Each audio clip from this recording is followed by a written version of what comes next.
Stop bagi kucing korang tu minum susu sebab susu memang tak bagus untuk kucing tau. Mesti korang terkejut kan? Kalau korang yang mana kat sini nak tahu, korang boleh follow kita dan juga korang boleh tengok video ni sampai habis. Jadi kenapa susu tak bagus untuk kucing? Ini kerana kucing adalah lactose intolerant. Lactose intolerant ni apa pula? Dia adalah sebuah benda yang di mana lactose itu sendiri adalah gula yang ada di dalam susu. Kebanyakannya ada pada susu lembu, susu kambing ataupun susu manusia. Jadi, apa keburukan kalau kata kucing tu adalah seekor lactose intolerant? Sebenarnya, keburukan yang mereka akan hadapi adalah mereka akan carit beret ataupun mereka akan muntah.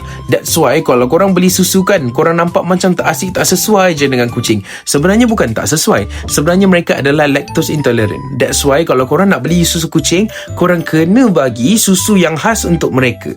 Okay? Jadi ada banyak jenis susu kucing dekat luar sana yang korang boleh beli daripada yang murah sampai lain ke mahal. Okay, jadi asalkan korang bagi susu yang khas untuk mereka, that should be fine. Jadi sekarang korang tahu kenapa kita tak boleh nak bagi kucing minum susu sesuka hati. Like dan share dan juga follow video kita untuk banyak lagi informasi menarik tentang kucing.